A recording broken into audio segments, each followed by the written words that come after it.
Hola, bienvenidos a todas las personas que en este momento se conectan a nuestro webinar de detección temprana de cáncer gástrico y colorectal. Para nosotros es un placer, el Instituto Nacional de Cancerología le agrada muchísimo que todos ustedes acudan a esta cita académica que organiza siempre el Grupo de Prevención y Detección Temprana del Cáncer y la Unidad Funcional de Gastroenterología Oncológica. Gracias por estar aquí, gracias por acudir a estos eventos académicos que tiene como objetivo especialmente el que vamos a desarrollar estrategias de prevención y detección temprana del cáncer gástrico y colorectal. Y como invitados grandes especialistas de nuestro instituto, uno de ellos precisamente la doctora Elena Facundo.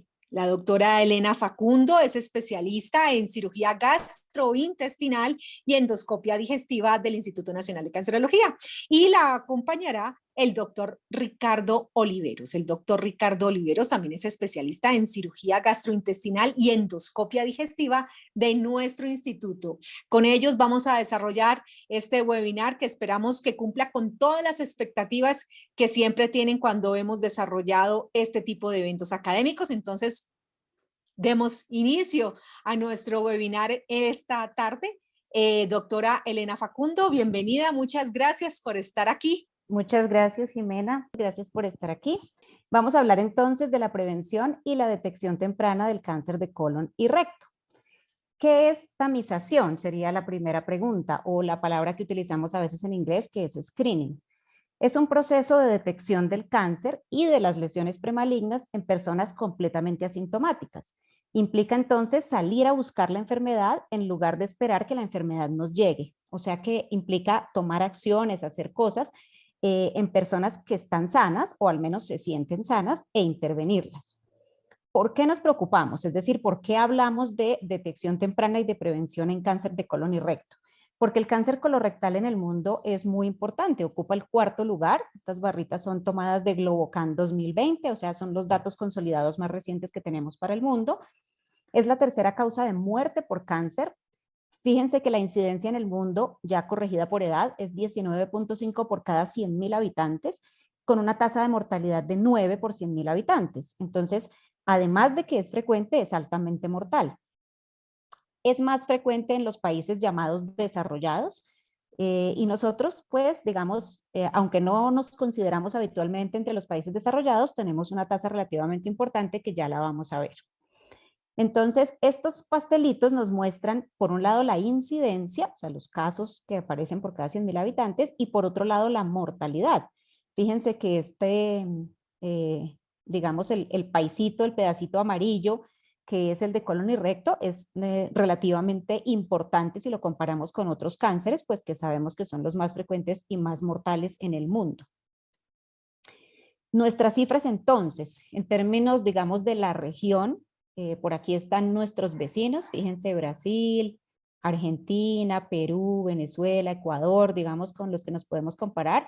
Relativamente importante nuestra tasa, por aquí muy cerquita de otros países, digamos que tienen unos niveles de ingreso un poco superiores y con los que probablemente nos podemos comparar en otras cosas del tipo de vida, pues. Y aquí está entonces con respecto a otras partes del mundo, ¿cierto? Por regiones, Asia, Europa, Norteamérica. Fíjense, Asia es la gran parte del pastel, pero Asia es una cosa muy grande porque pues ahí hay, digamos, países y poblaciones muy diversas. Por aquí está Europa, fíjense, relativamente importante. Por aquí está Norteamérica y en cambio África, mucho más poquito, ¿no? Parece que el cáncer de colon y de recto es una de esas cosas terribles, no tan buenas, que vienen con otras cosas buenas llamadas el desarrollo. En Colombia, entonces, nuestra incidencia es de 16.9 por 100.000 habitantes y la mortalidad 8.2 por 100.000 habitantes. Está en aumento, si comparamos estos datos con los datos previos que se han extraído de Globocan, cada vez tenemos más, y particularmente en las ciudades del centro del país, en las ciudades de la montaña. Bueno, a mí me gusta aquí hacer como un alto y decir, siempre hablamos de cáncer colorectal. Los pacientes dicen, soy paciente de cáncer colorectal, pero el colon y el recto son cosas diferentes. Y la clínica general, los síntomas que puede presentar un paciente con cáncer de colon y de recto suelen ser diferentes. Sin embargo, los síntomas son muy inespecíficos. Se pueden presentar en este tumor y en muchos otros tumores y también se pueden presentar por patologías que no son malignas. Entonces, los síntomas mismos no nos dan el diagnóstico, pero sí quiero contarles de manera general que cuando los pacientes tienen localizado el tumor en el colon derecho y para efectos, digamos, de la anatomía llamamos derecho tanto el ascendente como el transverso hasta aquí, es más frecuente que se manifiesten con anemia, a veces anemia de causa no clara, con melenas, con diarrea, ya en fases mucho más avanzadas, más abdominal, dolor y pérdida de peso. Cuando se trata en cambio del colon izquierdo, que es más distal, es decir, más cerca a la salida, todo este descendente y sigmoide hasta aquí, es más frecuente que los pacientes manifiesten cambios en el hábito intestinal, usualmente se van yendo progresivamente hacia el estreñimiento, que no sufrían antes, heces acintadas o muy delgadas y también dolor abdominal, pérdida de peso, ya hematoquesia, porque el sangrado está más cerca a la salida y ellos suelen ver la sangre en la deposición, y a veces hacen cuadros de obstrucción intestinal a repetición o parciales. El recto, en cambio, tiene una clínica muy diferente, es lo que está más cerquita al final, digamos, a la salida del tracto gastrointestinal, y suele manifestarse con franco sangrado, con tenesmo, con esta sensación de nunca acabar de evacuar, con dolor asociado a la deposición, múltiples deposiciones escasas y también puede haber, por supuesto, dolor y pérdida de peso. Entonces, ya dijimos que es una enfermedad que tiene un importante impacto, digamos, epidemiológico, o sea, es frecuente, es mortal. No es fácil de diagnosticar porque cuando se manifiesta los síntomas son inespecíficos y suelen aparecer ya con una enfermedad muy avanzada. O sea, vamos juntando cosas por las cuales esta patología es una muy buena candidata a tamización, a salir a buscar. Adicionalmente, entonces, para poder tamizar, debe uno conocer algo de la historia natural de la enfermedad, conocer el enemigo, o sea, salir a buscarlo cuando él aún no se ha hecho evidente. Sabemos entonces que el cáncer de colon y recto tiene una fase preclínica, que es la asintomática. Ahí empiezan a aparecer las lesiones premalignas en el colon y en el recto, los tumores tempranos. Cuando se detectan en esta fase, el riesgo de compromiso tanto de los ganglios como de metástasis a distancia es muy bajito. Los pacientes no suelen consultar porque no hay síntomas. Y cuando los detectamos aquí, nuestro objetivo fundamental es la curación y en gran medida logramos la curación. La fase clínica, por otra parte, pues es cuando ya aparecen los síntomas, suelen estar tumores muy avanzados, el riesgo de compromiso tanto de ganglios como de metástasis es mucho mayor, los pacientes consultan ya por esos síntomas y aunque algunos logramos curarlos, ya muchos no se curan, es decir, aunque nuestra terapia inicial pueda tener intención curativa, muchos pueden recaer en el seguimiento, se compromete la supervivencia y en algunos casos solamente podemos ofrecer paliación porque están fuera de posibilidad curativa cuando consultan. Entonces, hasta aquí, el mensaje fundamental es el cáncer de colon y recto se desarrolla durante un tiempo sin signos ni síntomas y diagnosticarlo en ese momento es lo ideal. Un poquito más entonces de la historia natural, además de todo lo que les he contado, sabemos cómo nacen, o sea, sabemos que de un colon normal empieza a haber unos cambios de proliferación del epitelio, es decir, de la mucosa, y en esa mucosa salen unas primeras lesiones, unos adenomas, que son los pólipos, y ellos sufren una serie de transformaciones asociadas además a unos cambios de la genética del tumor, no de la genética del paciente, sino de la genética tumoral, y todas estas cosas se van acumulando hasta que surge un carcinoma. Y sabemos además cómo se ven estos precursores. Sabemos que un pólipo cuando nace quiere llegar a ser cáncer cuando sea grande y sabemos cómo se ven. Entonces nuestro plan es no permitir que lleguen a ser un cáncer. Esa secuencia entonces, digamos, clásica, típica del cáncer de colon y recto ha sido descrita la secuencia adenoma-carcinoma, porque los pólipos, digamos, pólipo simplemente es una palabra que quiere decir que salió un bultico en la mucosa, ¿cierto? Pero los pólipos, hay algunos, existen también pólipos benignos, pero los adenomas, y más recientemente se ha conocido que no solo los adenomas, también pólipos, digamos, de otra estirpe histológica, son premalignos. Entonces, esa secuencia de adenoma-carcinoma es bien conocida, se ha caracterizado cada vez más y se han propuesto incluso diferentes vías, digamos, por las cuales se va haciendo esa progresión. Entonces, las lesiones premalignas, en gran medida, digamos, lo más frecuente es que sean adenomas, pero como les dije hace un momento, también están, por ejemplo, los pólipos cerrados. Digamos, la posibilidad de esos pólipos de tener ya en sí mismos, dentro de una lesión de estas, tener ya un cáncer, está en relación clara con el tamaño del pólipo. O sea, si uno tiene adenomas de menos de 5 milímetros, es muy raro que ese adenoma ya sea maligno. Sabemos que tiene la posibilidad de malignizar, pero todavía no lo es. En los de 6 a 9 milímetros esa prevalencia, digamos, va aumentando, pero aún así es muy bajita, mientras que en los mayores de 1 centímetro hay como un punto de inflexión en que la posibilidad de malignidad es mucho mayor. Y hay otras cosas como las características histológicas que los patólogos nos reportan muy bien. Por ejemplo, los pólipos vellosos suelen ser más peligrosos que los no vellosos, o sea, que los tubulares. En fin, hay una serie de cambios que tienen que ver con el tamaño y con la histología y que los hacen, digamos, potencialmente más malignos. Entonces, otro punto muy importante para tener en la mente es que las personas siempre le preguntan a uno, ¿y qué pasó? ¿Por qué me dio este cáncer? ¿Por qué ocurre un cáncer? La verdadera, digamos, la verdad de la vida es que en la mayoría de los casos, pues no sabemos. Lo que tenemos que decir honestamente es que lo llamamos cáncer esporádico. Ocurrió así, a esa persona le ocurrió. Sabemos que hay factores que aumentan el riesgo o que disminuyen el riesgo, ahora vamos a hablar de eso, pero en últimas no podemos decir una causa, es el que se llama esporádico. Según las series y según, digamos, los países, está entre un 65 y 80%. El que llamamos familiar, que es de un 15 a un 20%, en realidad tampoco sabemos bien la causa, pero sabemos que hay una historia familiar de cáncer, es muy notoria, muy evidente. Entonces pensamos que puede haber algo genético ahí que todavía probablemente simplemente no se ha caracterizado, un gen que no conocemos, una mutación que no se ha estudiado, que no se ha descubierto, pero es una historia familiar clara. Y los verdaderamente hereditarios, que es diferente a decir familiar, los hereditarios, 5 a 10%, son los que están dentro de alguno de los síndromes hereditarios ya conocidos, una mutación conocida, caracterizada, que si a esas personas se les hace su estudio, ya no al tumor, sino a la persona, se descubre una mutación que tiene, digamos, que predispone o que causa francamente la mutación de las células y que llegan a tener cáncer. Vamos entonces a los factores de riesgo que son importantes en todos los casos, pero particularmente en esa gran parte del ponqué que son los esporádicos, los que a todos nos puede pasar. Hay unos factores de riesgo que no son modificables, ¿cierto? La edad, sabemos que el 90% de los cánceres de colon y recto se diagnostican en personas mayores de 50 años. Los antecedentes familiares de cáncer de colon y recto, o sea, no tenemos un síndrome conocido en la familia, pero hemos tenido varios, entonces de pronto por ahí hay un poco de riesgo. Tener enfermedad inflamatoria intestinal de larga evolución. Aquí estamos hablando específicamente de enfermedad de Crohn y colitis ulcerativa. No estamos hablando de tener colon irritable.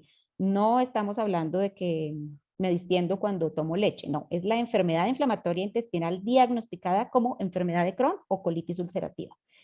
Y por supuesto los síndromes genéticos que son múltiples, pero los más conocidos son la poliposis adenomatosa familiar y el llamado síndrome de Lynch o cáncer colorectal heredofamiliar no polipósico, que implica que sí hay una mutación conocida, somática en las personas, que los predispone al desarrollo de cáncer. Y bueno, lo que más queremos trabajar, que son estos factores de riesgo modificables. Consumir alcohol en grandes cantidades, el tabaco que está relacionado más o menos con todos los cánceres, pero estas cositas que usualmente despreciamos son fundamentales y han demostrado en muchos estudios tener una relación estadísticamente significativa. Por ejemplo, tener muy poca actividad física, el cáncer le da mucho más a las personas sedentarias, tener una alta ingesta de carnes rojas, sobre todo poco balanceada, es decir, una ingesta que está basada en la carne roja, usualmente acompañada de harina y con poca fibra, con alta grasa, con baja ingesta de frutas y vegetales, comidas fundamentalmente procesadas, empacadas, es decir, poca relación con las comidas, digamos, frescas, naturales, la obesidad y la diabetes.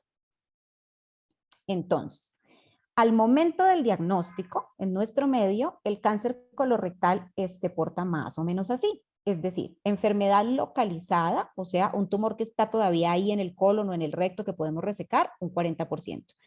Localmente avanzados, es decir, grandes, que ya se pueden haber pegado a otro órgano que está al ladito por contigüidad, que decimos nosotros, con compromiso de ganglios, un 36%, y ya con metástasis a distancia, es decir, en un escenario en principio no curable, un 19%. Para nosotros, digamos, definir cómo vamos a manejar un cáncer de colon y de recto, pues lo que hacemos es estadificarlo, o que otras personas llaman etapificarlo. Entonces, para eso utilizamos pues el sistema clásico de TNM, donde T es el tumor, y ahí nos referimos a qué tanto se ha extendido en las capas del intestino grueso, N, que es de ganglios, por la palabra en inglés node, y metástasis.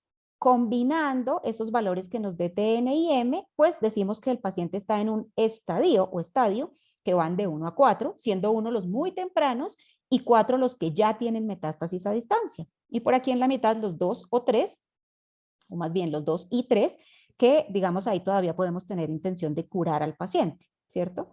Como pueden ver aquí en este cuadrito, pues la supervivencia es muy diferente. Si yo detecto a los pacientes en estadio 1, a 10 años el 85% estarán vivos. Mientras que si los detecto en el estadio 4, menos del 5% siquiera llegarán a vivir 10 años. Entonces, ¿por qué tamizar? La tamización es la mejor forma de diagnosticar el cáncer en estadios tempranos cuando el tratamiento es efectivo, es curativo. Entonces hemos dicho todas estas cositas ya. Es un problema real de salud pública, conocemos mucho de la historia natural, existe un tratamiento efectivo, porque ¿para qué tamizaríamos si no pudiéramos ofrecerle nada a los pacientes? Existen muchas formas de tamización conocidas y efectivas. Se puede lograr disminuir la mortalidad, mejorar la supervivencia y mejorar la calidad de vida. Modalidades para realizar la tamización, se han estudiado muchas, digamos, a lo largo de la historia. Yo les traigo aquí las que son más frecuentes, que tienen más estudios con mejor poder y más significativas. La sangre oculta en materia fecal, específicamente la que se refiere a prueba inmunoquímica, porque quiere decir que detecta solamente, o le importa detectar solamente la sangre humana en la materia fecal.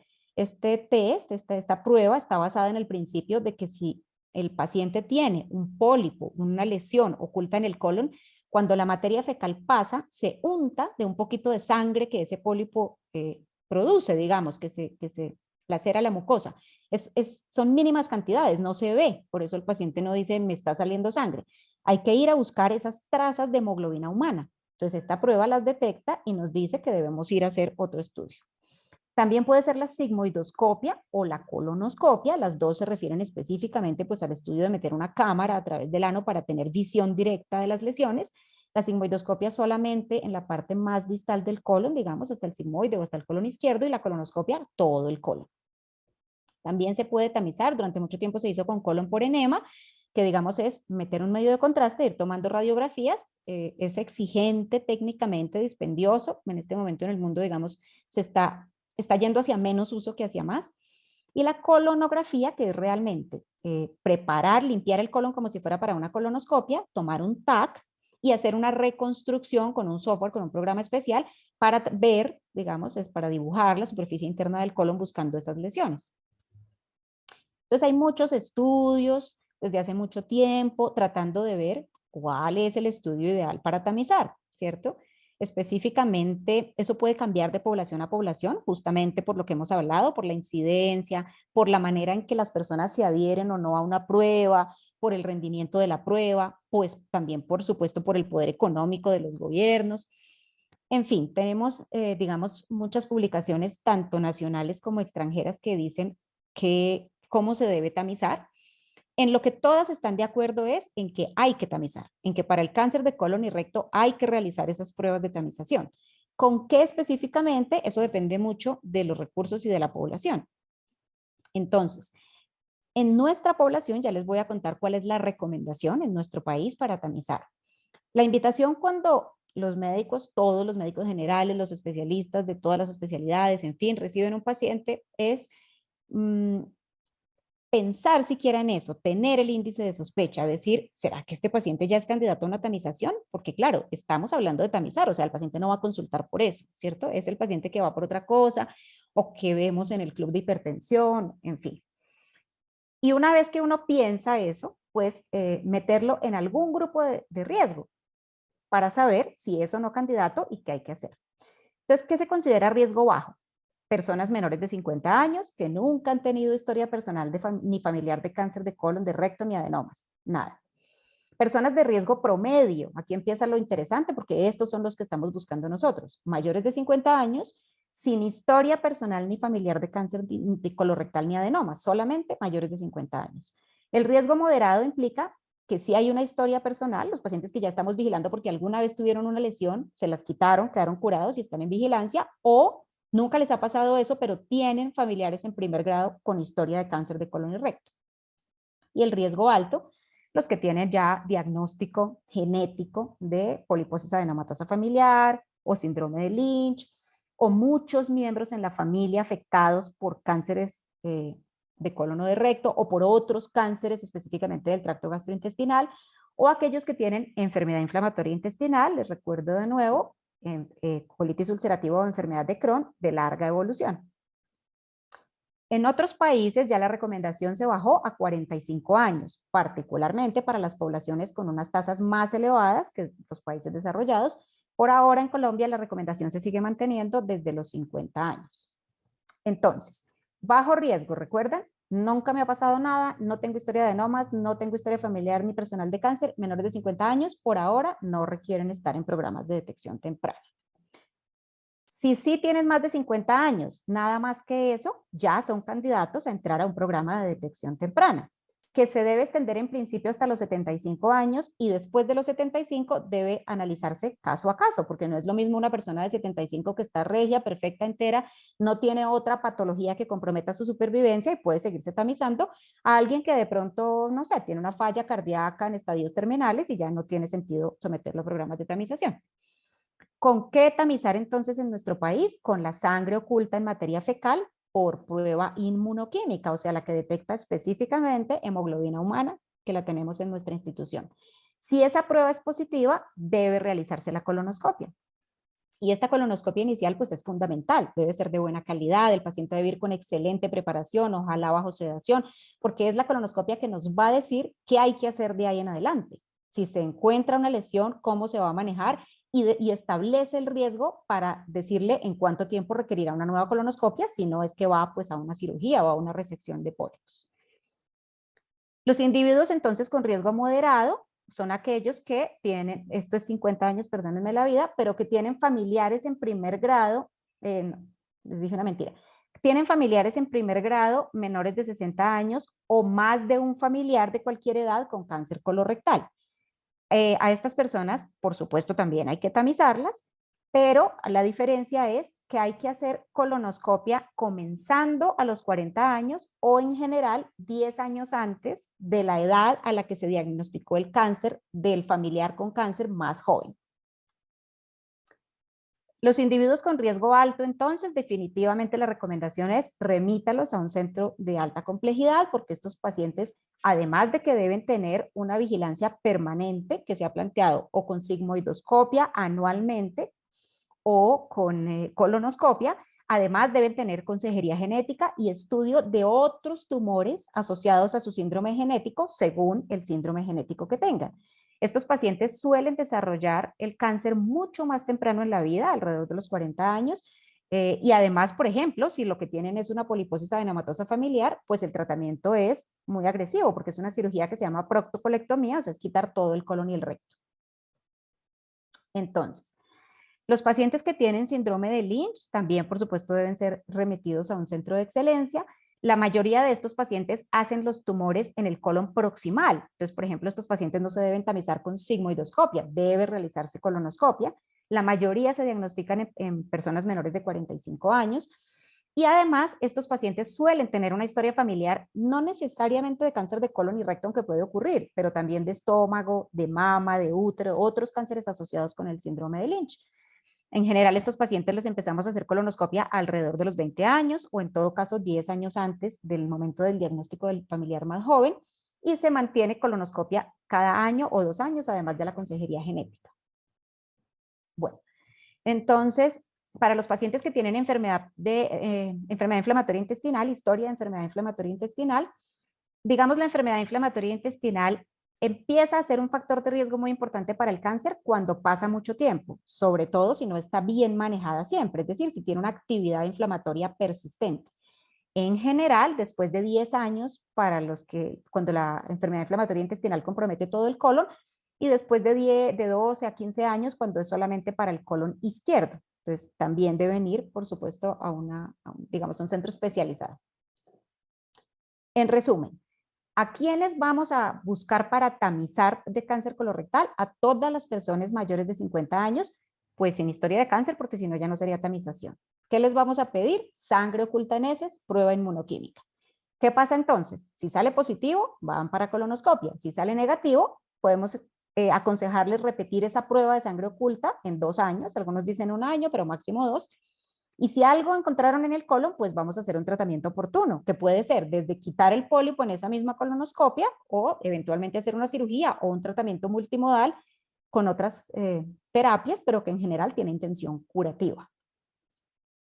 Esta diapositiva la traigo porque usualmente me preguntan, bueno, pero y después si a mí me encuentran solo un pólipo, ¿qué voy a hacer? No es el objetivo fundamental de esta charla, pero en términos generales, si lo que me encontraron fue una colonoscopia completamente normal, algunas guías dicen la siguiente le puede tocar en 10 años. Nosotros en general somos un poquito más prudentes y solemos indicarla a los 5 años, pero puede seguir simplemente con su tamización de sangre oculta en heces cada 2 años, prueba inmunoquímica.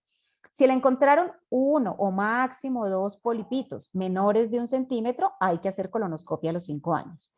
Si le encontraron 3 o 4 adenomas pequeños, o 1 o 2, pero alguno mayor de 10 milímetros, o alguno de esos adenomas, el patólogo dijo que tiene características vellosas, o si ya alguno tenía alto grado de displasia, entonces hay que resecar todos esos pólipos y realizar una nueva colonoscopia en máximo 3 años.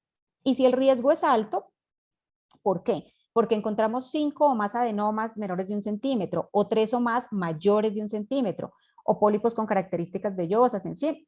Estos pacientes, además de resecar todos esos pólipos nuevamente, suelen ir a colonoscopia anual. En cada colonoscopia se va reevaluando, porque puede que yo aquí haya encontrado los pólipos, los quité, le volví a hacer colonoscopia a los 2 años de pronto y ahí ya no encontré ninguno. Entonces esa la puedo espaciar nuevamente un poquito. Creo que eso era. Muchísimas gracias. Ahora es el turno para el doctor Ricardo Oliveros. Ricardo Oliveros también es cirujano gastrointestinal y endoscopista digestivo. Y es un placer de nuevo tenerlo aquí en estos eventos académicos. Doctor Oliveros, muy querido y apreciado por bastantes pacientes de nuestro instituto y sobre todo también de nuestro instituto. Doctor Oliveros. Jimena, buenas noches. Muchas gracias por su invitación y por sus palabras. Felicitar a la doctora Facundo. Creo que es una presentación muy clara, muy precisa y de mucha información.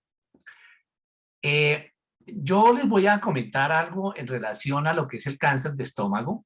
Entonces, lo primero que les voy a mostrar es algo que es como lo que a veces me comentan, mire, tengo este paciente que me dieron este informe de esta endoscopia, ¿qué debo hacer, doctor Oliveros? Entonces, yo quisiera que esta fuera la primera diapositiva y probablemente la respuesta va a ser una de las últimas. Este es un paciente de 50 años, colombiano, por supuesto, con síntomas de dolor abdominal, náusea, sensación de llenura, sin reflujo, sin pérdida de peso, además es boyacense. Y la endoscopia han reportado que tiene una gastritis eritematosa antral. Y la patología de esa endoscopia tomada del antro dice que tiene una gastritis crónica atrófica severa con focos de metaplasia intestinal y anotan además que tiene Helicobacter pylori una cruz. Entonces, la pregunta es, oiga, doctor, ¿debo darle tratamiento con inhibidores de ruta de protones? ¿Debo darle tratamiento con sucralfate? ¿Debo darle tratamiento de radiocardio del Helicobacter pylori? ¿Debo solicitarle una nueva endoscopia? ¿Debo enviarlo al especialista? ¿Qué debo hacer con ese paciente, con esa información y con esa historia clínica? Entonces, si nosotros localizáramos a ese paciente dentro de lo que nosotros conocemos como la cascada de Correa, la cascada de Correa es como una forma de una cronología de lo que ha ocurrido con la mucosa del estómago y a través del tiempo esa mucosa se va convirtiendo en gastritis crónica, gastritis atrófica, metaplasia, displasia y finalmente cáncer. Entonces, si yo tengo una representación de dónde está este paciente con la biopsia del antro, probablemente lo podríamos localizar como en la parte alta de este paciente que nos ha reportado que tiene un componente de atrofia severa y que tiene algunos focos de metaplasia intestinal. Entonces, digamos, ¿qué debo hacer con el paciente? Entonces, es lo que trataré de responder y para que ustedes lo puedan deducir a través de la presentación. Este es un texto que hicimos con el grupo de gastroenterología del instituto en relación a algo que se llaman los factores de riesgo del estómago. ¿Para qué los factores de cuál es el papel que tienen los pacientes? Este es un texto que conocimos o encontramos en la parte de la información que revisamos para esta publicación, que quiero llamarle la atención para que ustedes lo tengan muy presente. Y hay frases o palabras que están con signos, digamos, de mayor color para que ustedes lo tengan un poquito presente. Dice, cuando aparecen los signos y síntomas clínicos de una enfermedad, la intervención curativa es poco posible y revertir la enfermedad es poco probable. Eso nos ocurre en nuestro medio, que encontramos la mayoría de los pacientes con enfermedades avanzadas. Luego la enfermedad está muy avanzada, la probabilidad de curar a un paciente es muy poco probable. Dice también el artículo que hasta la fecha la medicina preventiva mundial se ha centrado en la prevención primaria. Es decir, hoy empezamos a hablar de algo que se llama la prevención dentro de la enfermedad. Eso es algo que llamábamos cuando estábamos de estudiantes, que nos hablaban de la promoción de la enfermedad, que se refería mucho a la prevención, que era poco tenido en cuenta y sigue siendo muy poco tenido en cuenta. Dice, cuyos objetivos son evitar la aparición de la enfermedad, promoviendo hábitos saludables y controlando los factores de riesgo. La doctora Lenita mencionó todo lo de los factores de riesgo, mencionó lo de los hábitos saludables, y eso en términos generales para todos los cánceres es muy valedero. Dice, otro enfoque quizá el más útil en patologías específicas como el cáncer es identificar activamente individuos con alto riesgo de desarrollar la enfermedad.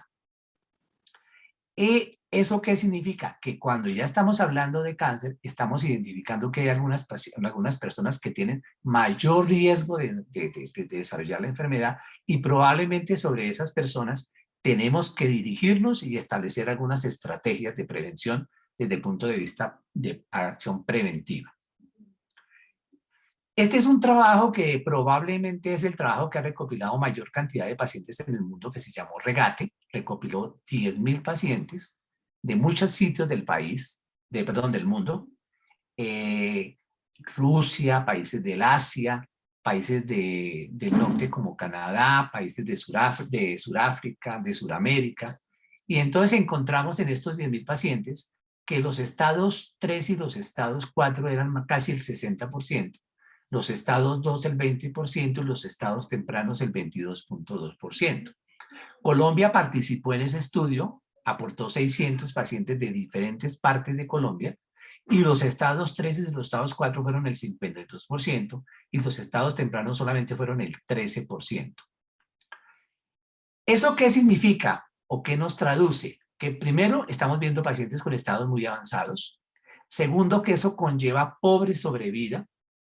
Eso significa que probablemente de 10 pacientes tenemos por ahí 1 o 2 vivos a los 5 años.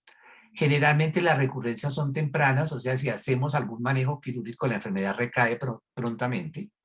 Los costos son muy altos porque tenemos que invertir en lo que es diagnóstico, manejo, probablemente quimioterapia, si el paciente lleva cirugía. O sea que los costos definitivamente cuando uno maneja a un paciente con enfermedad avanzada son mucho más que en la parte preventiva. Y algo que es muy importante, que es la carga de la enfermedad, eso que conlleva que el paciente a los 50 años con un cáncer de estómago prácticamente su vida, su trunca, no produce, gasta y próximamente va a morir. Es decir, que la carga de la enfermedad que conlleva el cáncer de estómago es muy alta. Cuando uno mira las incidencias de mortalidad, las cifras de incidencia y mortalidad en Colombia, uno encuentra que el cáncer gástrico está probablemente en el 5º lugar en incidencia, seguido de próstata, glándula mamaria, colon y recto, cuello uterino, y esto luego está el estómago. Ocupa el 5º lugar con 12.4 por 100.000 habitantes. Y en la parte de mortalidad, las cifras de mortalidad, está ocupando el 3er lugar con cifras de 9.9 por 100.000 habitantes. Cuando uno mira la incidencia en Colombia, específicamente para el sexo masculino, para el cáncer de estómago, el estómago ocupa el segundo lugar con el 17.4 por 100.000 habitantes. Y cuando uno mira la parte de mortalidad, es el primer lugar. Históricamente se ha dicho, y eso es lo que se referencia a los artículos, probablemente la incidencia del cáncer de estómago ha declinado, es lo que algunos llaman la guerra ganada pero no planeada, o sea, parece que estuviéramos viendo menos cánceres de estómago, pero la mortalidad sigue siendo muy alta, especialmente en los hombres. A diferencia de las mujeres, por ejemplo, la tasa de incidencia en Colombia, el cáncer de estómago está ocupando el quinto lugar en incidencia y en mortalidad también el quinto lugar. O sea que es como una enfermedad como más del hombre que de la mujer, pero definitivamente tenemos que ver es que está disminuyendo la incidencia, pero la mortalidad parece que está siguiendo los mismos pasos, cifras altas. Entonces, lo mismo que decía la doctora Lelita, es muy importante conocer el enemigo y por eso es muy importante conocer cómo es la historia natural de la enfermedad. Cuando uno conoce la historia natural de la enfermedad, como que entiende cómo es la enfermedad, sabe cómo puede intervenirla, cómo puede diagnosticarla, cómo puede manejarla desde el punto de vista de prevención y cómo puede hacer algún tipo de intervención desde el punto de vista de la parte de la prevención. Si uno pudiera, digamos, diagramar la enfermedad o la progresión natural del cáncer gástrico, esta sería una forma de hacerlo. La enfermedad comienza en un momento determinado. Antes de que aparezca la enfermedad, o que cuando uno llama el cáncer gástrico temprano, van a transcurrir probablemente años y décadas. Luego hay un paso entre el cáncer temprano al cáncer avanzado. Se ha calculado que ese tiempo puede estar entre 34 a 43 meses, es decir, casi como 5 años. Pero lo curioso es que cuando el paciente tiene una lesión temprana es muy probable que no tenga síntomas o es muy probable que los síntomas sean muy inespecíficos y que no se diagnostique la enfermedad. Y ese probablemente en este momento donde la detección sería posible y la curación probablemente por encima del 95%. Hay algunos pacientes que se pueden diagnosticar en este momento. Seguramente las campañas de detección temprana o de tamización probablemente lo pudieran hacer en este momento. Pero cuando uno ve qué es lo que ocurre en la realidad, cuando el paciente consulta, cuando tiene síntomas, que era lo que estábamos leyendo al comienzo, el paciente ya tiene compromiso de la serosa, muy probablemente compromiso ganglionar, la enfermedad está muy avanzada y la probabilidad de poder lograr algo de curación está por debajo del 5 o del 10%. Eso es lo que nosotros vemos todos los días, pacientes con enfermedades avanzadas. Entonces, si uno lo pudiera traducir dentro de esa cascada de Pelayo Correa, que es la mucosa sana, la gastritis crónica, la atrofia, la metaplasia, la displasia, el cáncer temprano y el cáncer avanzado, pues generalmente lo que uno está mirando es que estamos diagnosticando la enfermedad en la parte final, casi al lado derecho, los pacientes con enfermedades avanzadas, donde el trabajo curativo es poco probable y la mayoría de las veces el trabajo es muy paliativo. Entonces alguien le dice a uno, y uno lo oye mencionar en todos los momentos y por todas las personas, es que probablemente la enfermedad, cuando es diagnosticada tempranamente, se puede curar el paciente. Y eso implica establecer programas de tamización. Pero probablemente el costo de implementar endoscopias a lo largo de nuestro país sería, desde el punto de vista costo económico, muy alto.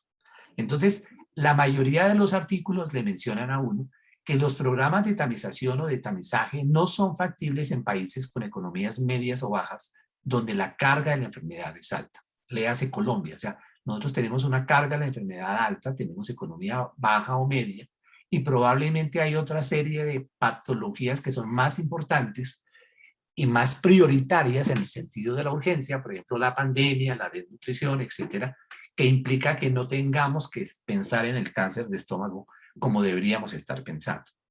Entonces, lo que uno se plantea es que tenemos que trabajar sobre algo que a uno le parece como muy utópico, que es la parte de la prevención. Pensar en la enfermedad antes de que aparezca la enfermedad.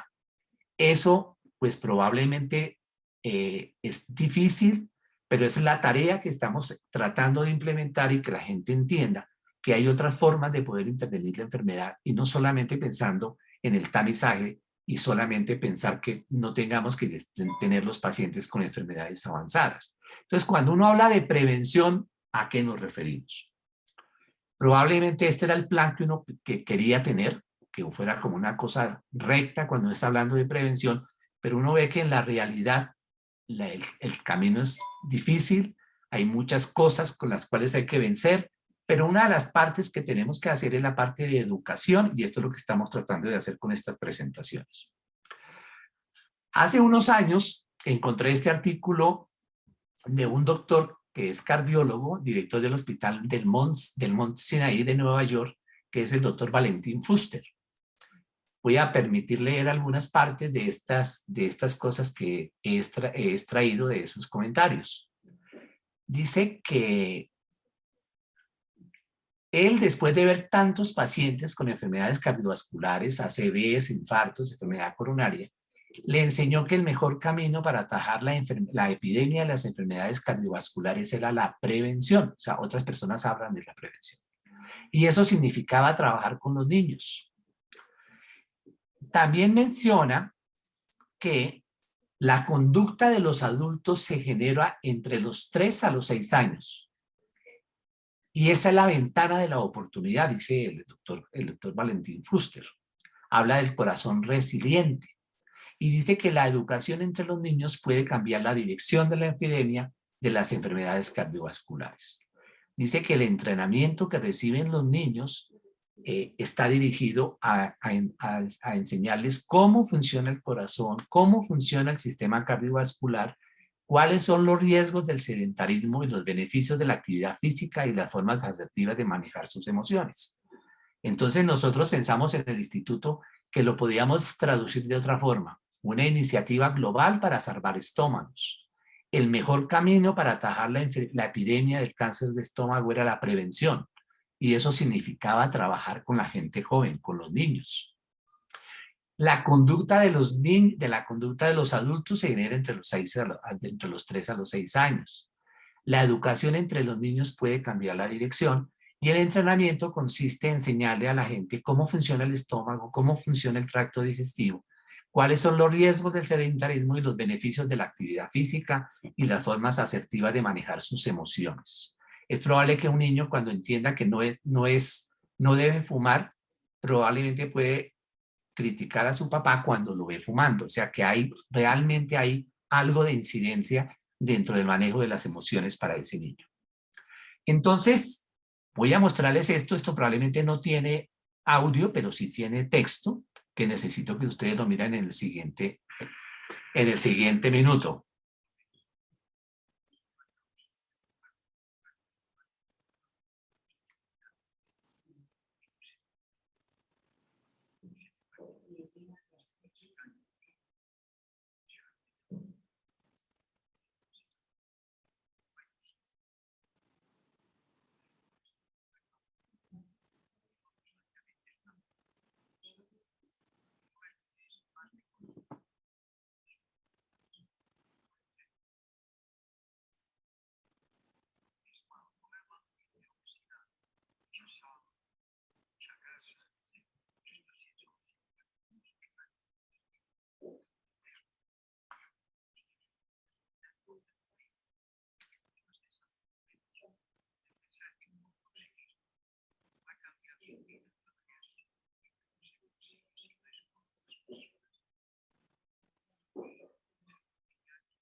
Entonces, si ustedes se dan cuenta, el cerebro da calidad de vida y el corazón da cantidad de vida. La respuesta para el estómago probablemente yo creo que tiene las dos cosas, ¿no? Cantidad y calidad. Cuando uno revisa la información, entonces empezamos a buscar los artículos que hablaran de prevención y encontramos una muy buena cantidad de información. Por ejemplo, etiología y prevención del cáncer de estómago. Otro que habla de la racionalidad y la eficacia de la prevención primaria y secundaria de los adenocarcinomas del tracto gastrointestinal superior. Encontramos, por ejemplo, que habla de la estratificación del riesgo individual para el cáncer gástrico, de un trabajo de una persona italiana que tiene mucha publicación respecto a esto, que vamos a hablar más adelante. Hablamos, por ejemplo, de erradicación del Helicobacter pylori como forma de prevención del cáncer de estómago. Estrategias de prevención para el cáncer de estómago, una perspectiva global. Y hay muchos más trabajos. Y entonces encontramos, por ejemplo, ya mencionamos algo, o empezamos a encontrar algo de lo que se llama la clasificación de Olga, riesgo de cáncer gástrico, seguimiento de 12 años, por el doctor Máximo Ruge. Entonces encontramos que definitivamente el cáncer gástrico es un candidato ideal para las estrategias de prevención. Y diciendo lo mismo que la doctora Elenita, el cáncer de colon y recto también es un candidato ideal para las estrategias de poder hacer prevención tempranamente en la enfermedad y poder diagnosticar en estado más temprano o las lesiones premalignas a nivel del colon, lo mismo en el estómago. Entonces, en esa oportunidad buscamos la literatura, hicimos una buena revisión y fuimos capaces de publicar con varias personas del instituto este artículo en la Revista Colombiana de Gastroenterología, que yo quisiera recomendárselos para que lo lean porque es muy ameno y sobre todo porque les puede dar una visión mucho más amplia de lo que es el cáncer gástrico como una enfermedad prevenible. Luego pudimos concluir lo siguiente: el conocimiento de la historia natural del cáncer gástrico es esencial, es vital para desarrollar guías y estrategias en grupos de alto riesgo. Y un enfoque encaminado a la prevención y la detección del cáncer gástrico constituye una estrategia con impacto para reducir la mortalidad y mejorar el pronóstico de la enfermedad. Entonces, el cáncer gástrico, volvemos a la historia natural, tiene varias fases. La fase carcinogénica, que no sabemos que lleva varios años o décadas, la fase asintomática y la fase sintomática. En esa fase carcinogénica actúan varios factores de riesgo. El más estudiado y probablemente mejor entendido es el Helicobacter pylori. Probablemente el 90% de los cánceres del estómago tienen que ver con el Helicobacter pylori. Sin embargo, de 100 personas que están infectadas con el Helicobacter, solamente uno va a desarrollar cáncer de estómago. La mayoría de las veces la infección se establece desde la infancia. Hay trabajos que muestran que del 60 al 80% ya tienen prevalencia de infección por debajo de los 15 años. Y también sabemos por la información que tenemos de la literatura de que el Helicobacter es necesario pero no suficiente. ¿Qué significa eso? Que probablemente hay otros elementos dentro de los factores de riesgo, dentro de esa fase, que es la fase carcinogénica, que implican o inciden dentro de la aparición de la enfermedad. Entonces, si uno tiene un Helicobacter pylori que está involucrado con el cáncer de estómago, con la úlcera gástrica, con la úlcera abdominal, con el linfoma mal, con la deficiencia de hierro, anemia con deficiencia de hierro, la púrpura trombocitopénica idiopática, y más o menos el 70 al 80% de los individuos asintomáticos pueden tener la bacteria, pues lo más racional sería darle tratamiento porque estamos tratando de controlar una cantidad de enfermedades. Dentro de esas está el cáncer de estómago. Entonces, en el año 2014, la IARC hizo un consenso y estableció como recomendación una estrategia para reducir el cáncer de estómago y era erradicar el Helicobacter pylori. En el Japón también, en el año 2014-2017, se estableció algo parecido como una política gubernamental. La persona a la cual se le detectaba el Helicobacter se le daba tratamiento. Si ese individuo no tenía cambios atróficos, no requería seguimiento. Si el individuo tenía cambios atróficos, debería tener seguimiento endoscópico por el antecedente del Helicobacter y los cambios atróficos. La pregunta siguiente es: ¿en qué momento yo debo hacer ese tratamiento del Helicobacter pylori? Entonces, en esta diapositiva creo que es muy entendible que entre más tempranamente yo haga el tratamiento del Helicobacter, el efecto va a ser mejor. A medida que ese cambio de la mucosa va progresando, el efecto del tratamiento erradicador sobre la progresión del daño de la mucosa va a ser menor. ¿Qué significa? Que yo debo hacer el tratamiento preferiblemente antes de que haya daño de esa bacteria sobre la mucosa del estómago que condicione atrofia, que condicione probablemente metaplasia. Y hay otro concepto que es el concepto del punto de no retorno. ¿Qué significa? Que en un momento determinado, cuando yo voy a hacer el tratamiento, es probable que la mucosa no tenga, que no regrese, como digamos, de metaplasia a atrofia, porque ya el cambio del daño sobre la mucosa del estómago ya está establecido y probablemente el efecto no vaya a tener como el efecto benéfico, que es que permitir que la mucosa no vaya a tener mucho más daño. Entonces, eso es lo que se ha conocido como el punto de no retorno. Esta es una diapositiva que me regaló uno de mis alumnos que me parece que es muy, muy entendible. Preferimos consumir medicamentos, preferimos que probablemente nos hagan cirugía, pero cuando hablamos de cambiar el estilo de vida, de mejorar el ejercicio, la dieta, la alimentación, etcétera, etcétera, probablemente no le paramos muchas bolas a ese punto. Entonces, cuando uno mira la historia natural de la enfermedad y habla sobre la fase carcinogénica, hay formas de intervenirlo. Ya sabemos que hay que diagnosticar y tratar el Helicobacter pylori y que entre más joven se haga esa estrategia va a ser mucho mejor porque vamos a evitar que esa mucosa tenga un daño progresivo. Que hay que evitar otros factores de riesgo. El alcohol, la sal, la ingesta de sal, el cigarrillo, la dieta pobre en vitaminas, pobre en frutas, pobre en verduras. Modificar el estilo de vida y modificar los factores de riesgo que estamos hablando. Esto está hablando que la mayoría de los pacientes que nosotros vemos con cáncer de estómago están por encima de los 60 años y es todo lo que puede uno ver como el resultado de la acción de esos factores de riesgo durante toda la vida. El Helicobacter pylori, ustedes lo ven en verde, comienza antes de los 10 años y como actúa durante mucho tiempo, pues tiene daño sobre la mucosa del estómago, al igual que lo que hace el tabaquismo, la ingesta excesiva de sal, el alcohol y los hábitos alimentarios con la pobre ingesta de frutas y verduras. Es decir, la enfermedad es multifactorial y esa multifactorialidad es lo que le da el hecho de que la enfermedad tenga muchos enfoques desde el punto de vista de acción preventiva para evitar la progresión de las diferentes lesiones premalignas. Aparece otro concepto que es la prevención secundaria. La prevención secundaria se refiere al manejo y al seguimiento de las lesiones premalignas. Estamos hablando de la atrofia, de la metaplasia y de la displasia. Esas son las lesiones premalignas. Recordemos nuestro paciente, el ejemplo, este paciente tenía gastritis atrófica severa y tiene metaplasia intestinal, focos de metaplasia intestinal. ¿Y cómo hacemos? Entonces tenemos que tener alguna acción para poder entender exactamente dónde debemos modificar ciertas cosas para favorecer que el paciente o tenga un seguimiento adecuado y podamos diagnosticar algo tempranamente o le podamos modificar, digamos, como la biología de la mucosa del estómago. Entonces el caso clínico dice, hombre de 50 años con síntomas, etcétera, etcétera, y la patología es del antro.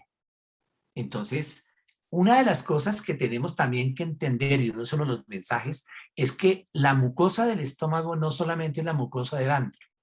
Hay otra mucosa que es diferente al antro, que es lo que se llama la mucosa oxíntica o la mucosa corporal y fúndica, que es donde están las células parietales que son las encargadas de la producción de ácido, las células principales que son las encargadas de la producción de pepsinógeno. Hay unas células que se llaman las enterocromafines productoras de histamina, donde se originan los tumores neuroendocrinos. Es decir, que tenemos que tener un informe histopatológico por lo menos del cuerpo y algo del fondo, no solamente del antro, para saber cuál es el real estado de la mucosa de ese estómago. Entonces, esto es lo que se conoce con el protocolo de Sidney, que es tomar diferentes biopsias en el antro, de la incisura y de la curvatura menor y de la curvatura mayor a nivel del cuerpo. Protocolo de Sidney, ustedes ven ahí cuáles son los sitios que debemos tener para la información desde el punto de vista de la verdadera estado histopatológico de la mucosa gástrica. Y cuando tenemos eso, podemos hacer una aproximación de lo que se llama la clasificación de Olga. Ustedes ven la traducción que es lo que significa Olga. Vamos a tener una información de la atrofia del estómago, o perdón, de cómo está el antro y cómo está el cuerpo. Si existe atrofia, entonces yo puedo decir si no hay atrofia, si la atrofia es leve, si la atrofia es moderada o si la atrofia es severa.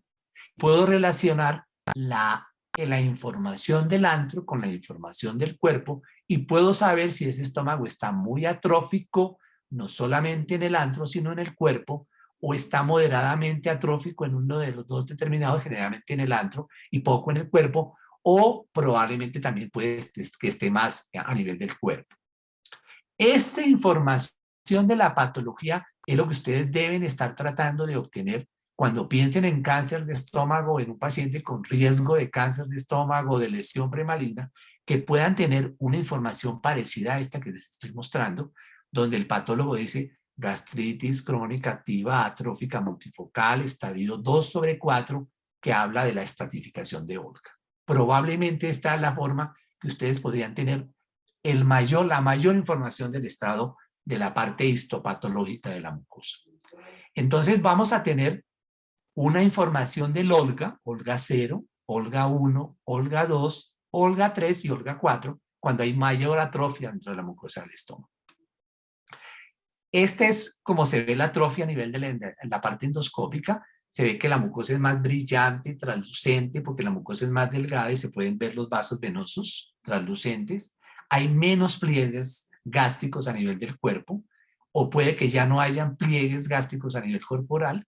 Y los cambios de metaplasia, que es una forma de atrofia severa, es que con algún tipo de coloración se ven así como estas manchas blanquecinas que algunos la han mencionado como gotas de esperma de una forma irregular. Entonces, ¿cuál es la labor del endoscopista y del patólogo? Pues no solamente como endoscopista dar la información suficiente, sino tomar las biopsias necesarias y junto con el patólogo tener la mejor información de cómo es el estado de la extensión de esos cambios atróficos y de la topografía de la lesión de las lesiones del estómago. Este es un trabajo que me parece que es muy sencillo, quiero comentárselos a ustedes.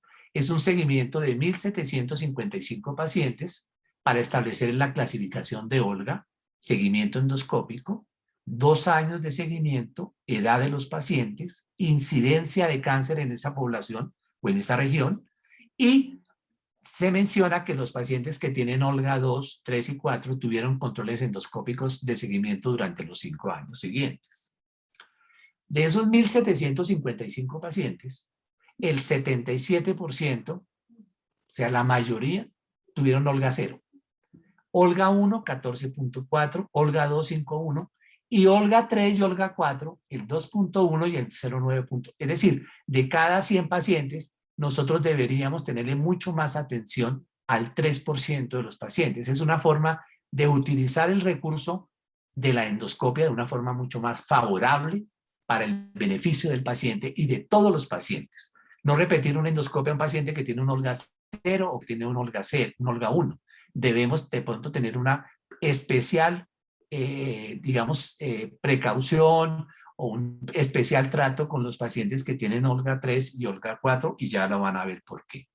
Estos pacientes que tienen al Olga 3, uno tenía displasia de bajo grado, perdón, 3 pacientes displasia de grado y un paciente tenía cáncer de estómago temprano. Los pacientes que tenían Olga 4, uno tenía displasia de bajo grado, uno displasia de alto grado y uno paciente con cáncer de estómago. Entonces, es una forma mucho más, digamos, de poder utilizar un servicio o un examen, un diagnóstico que es la endoscopia de una forma mucho más, cuando pensamos en cáncer de estómago, exigir la clasificación de Olga con una adecuada toma de las biopsias de acuerdo al protocolo de Sydney.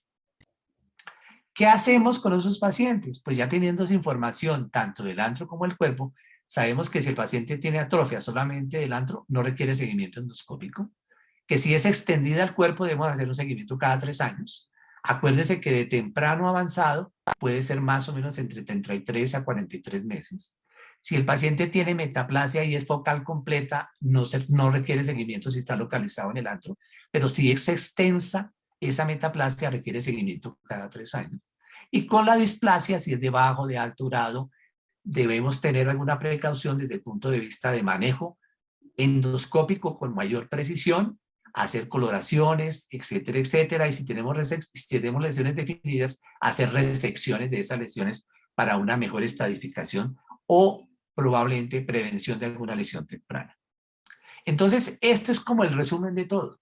La prevención primaria, la prevención secundaria, las estrategias para cada momento dentro de la historia natural de la enfermedad, incluir algo que empezamos a mirar, que es población de alto riesgo, de bajo riesgo, y hay áreas de alto riesgo y de bajo riesgo. Es decir, yo puedo tener un individuo de alto riesgo en una población de bajo riesgo, o puedo tener un individuo de alto riesgo dentro de una población de alto riesgo. Nosotros tenemos una población que es muy variable. Por ejemplo, las zonas costeras tienen muy baja incidencia de cáncer de estómago, en cambio las zonas de alta montaña tienen alta incidencia de cáncer de estómago. Este es un artículo del doctor Pimentel Núñez, que es un autor portugués, que habla de un editorial donde dice una oportunidad para la prevención, hablando del cáncer de estómago.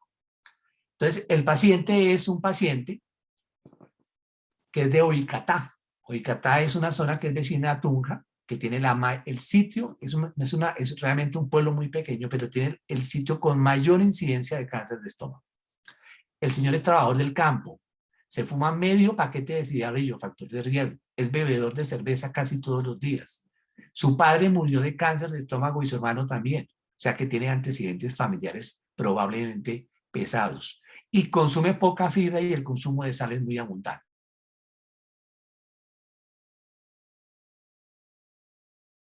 Biopsia del antro, cuerpo y la incisura para hacer una estasificación de Olga, estratificar el riesgo y decirle desde ya, darle tratamiento para erradicar el Helicobacter pylori.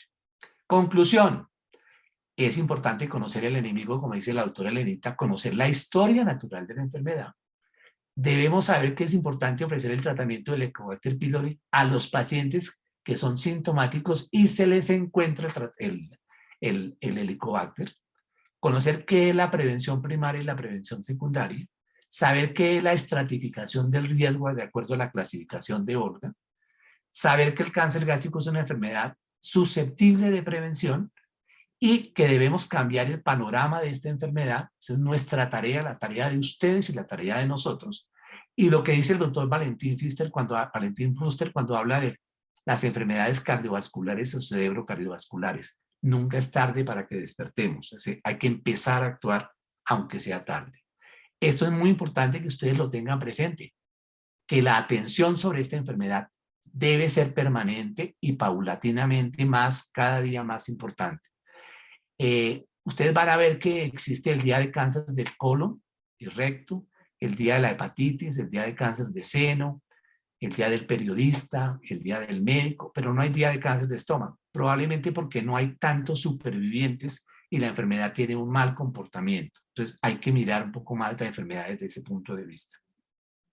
Finalmente quiero mostrarles esta persona que la encontré en un artículo de Medscape que está hablando de cáncer colorectal y dice aquí en la parte de abajo, dice, yo soy un profesor de cáncer de la Universidad de Oxford, tengo mucho tiempo de estar trabajando en la parte de biología y tratamiento del cáncer colorectal y está refiriéndose a un trabajo que apareció en Lancet Oncology y dice por aquí atrás, dice, yo lo he dicho muchas veces, me estoy volviendo más viejo, más probablemente más maduro, probablemente más inteligente y yo estoy muy interesado más en el concepto de la prevención que en la cura y probablemente esto está argumentado con respecto a tantas drogas que aparecen cada día para el manejo del cáncer colorectal.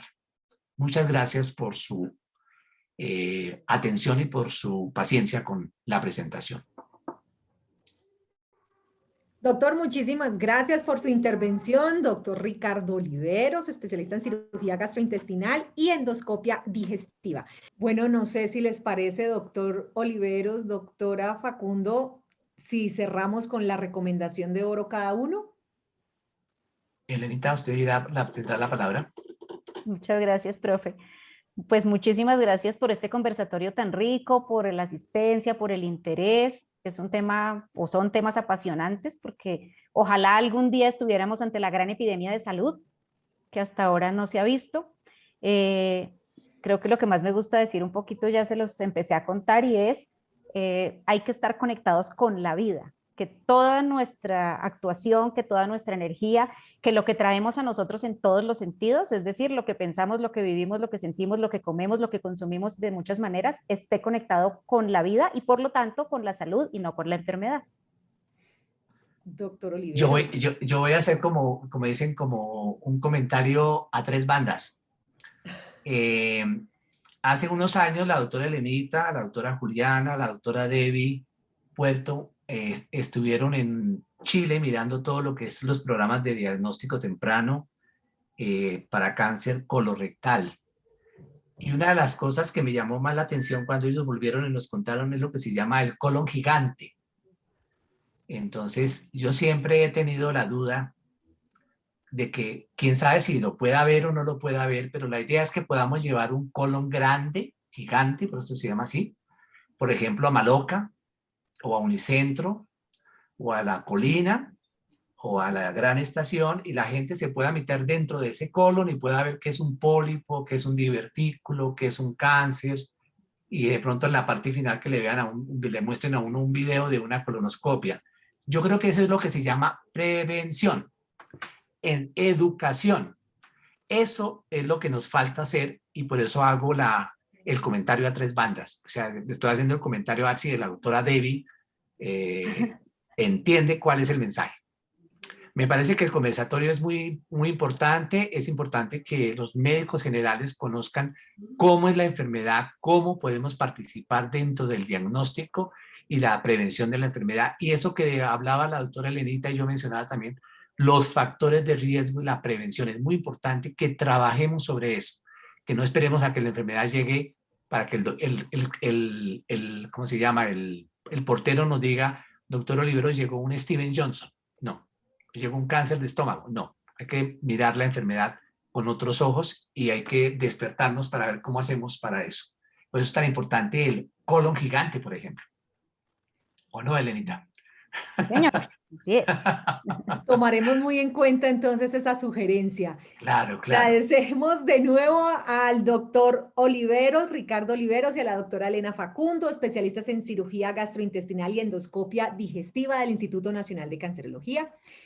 Gracias por estar aquí, gracias por acudir a esta cita, a este llamado académico que hace el Instituto Nacional de Cancerología y el Grupo de Prevención y Detección Temprana del Cáncer y la Unidad Funcional de Gastroenterología Oncológica. Gracias por acompañarnos y claro que sí, seguiremos aquí impartiendo conocimiento desde el Instituto Nacional de Cancerología. Muchísimas gracias a todos. Nos vemos en otra oportunidad.